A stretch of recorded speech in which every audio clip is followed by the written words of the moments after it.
Okay, we are on 1-1 through 1-6 review, page 62, number 23. It says Joy has a square picture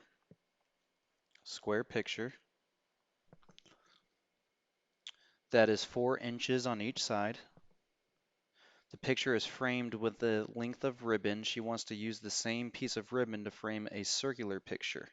What's the maximum radius? So the ribbon would have to be 4, 4, 4, 4. So that would have to be 16 would have to be the length of the ribbon. I know that the circumference of a circle, if she wants to fill this with a circle, the circumference is 2 pi r. So in order to find what the radius is going to be, I just need to divide by 2 pi, and that is going to give us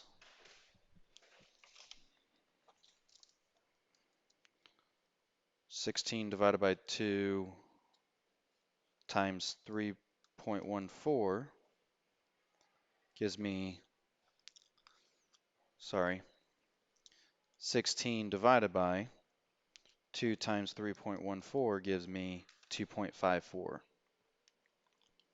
So the max radius would have to be 2.54. Number 27, graph each figure and then go ahead and find the perimeter. So if I were to graph number 27, so negative 1, 1, negative 1, 1. Q would be 3, 4, 1, 2, 3, 1, 2, 3, 4. And then 6, 0.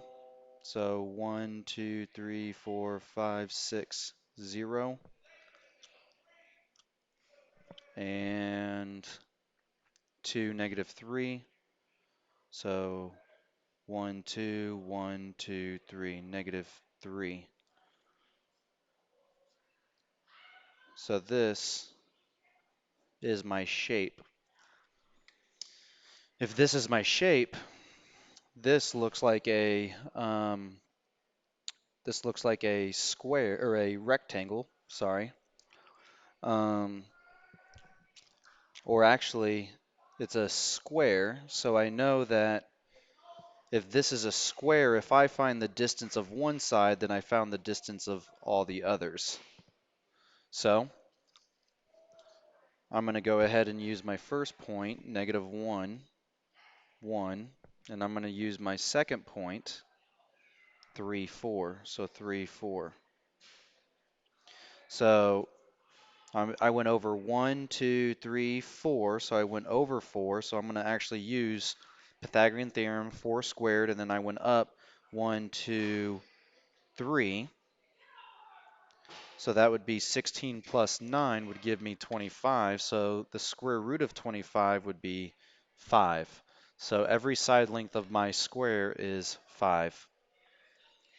Page 52, number 30.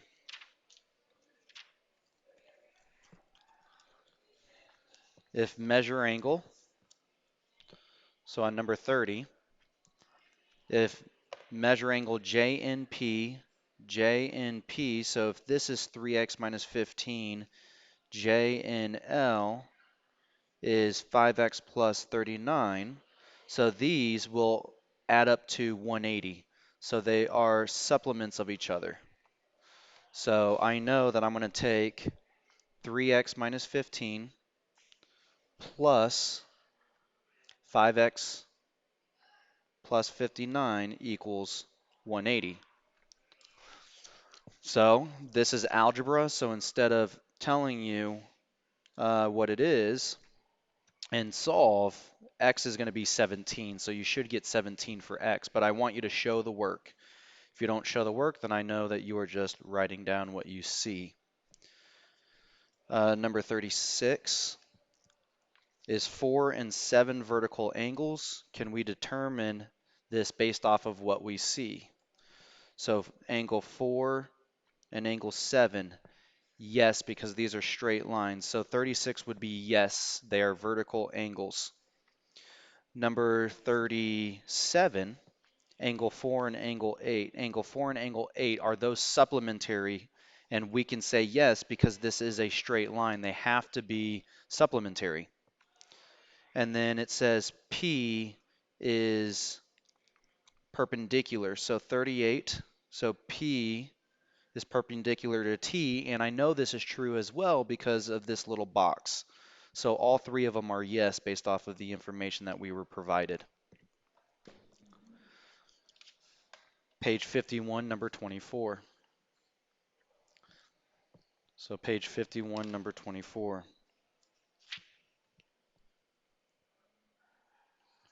Okay, I need to find X and Y. So on number 24, I need to find X and then Y. So what I can do is, let me think. 5x plus 4 and 114 are vertical angles. That means 5x plus 4, 5x plus 4 has to equal 114. So if you do the math right, you're going to get equals 22. So I am not going to do the math because that's algebra 1. So that is 22. If that is 22, so x is 22, then I know if x is 22, then I know that this angle and this angle and this angle have to add up to 180 because this is a straight line. So all three of these angles are going to have to add up to 180. So if x is 22, then I know that 5 times 22, so 5 times 22, 5 times 22, plus 4, that gives me 114. Plus, so 3 times 22 minus 24 gives me 42.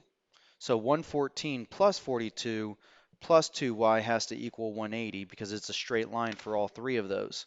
So this would be 156 plus 2y equals 180. So if you do the math right, you take away this, divide by 2, y equals 12. Page 44, number 62.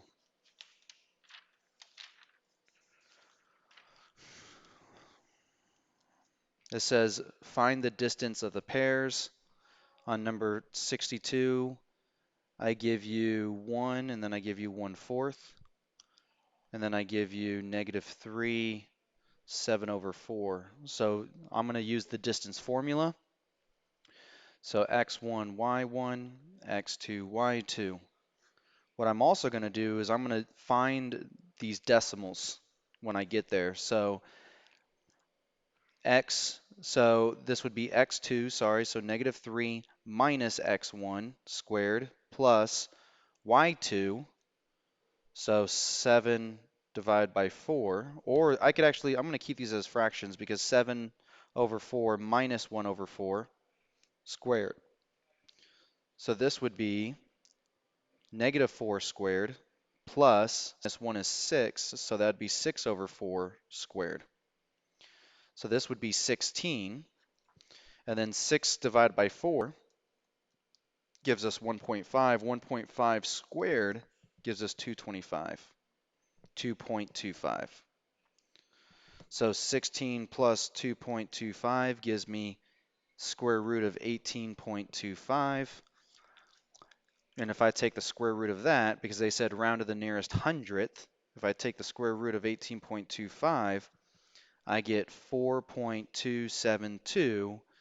And if I round that, then the 2 makes the 7 stay, so I would get 4.27.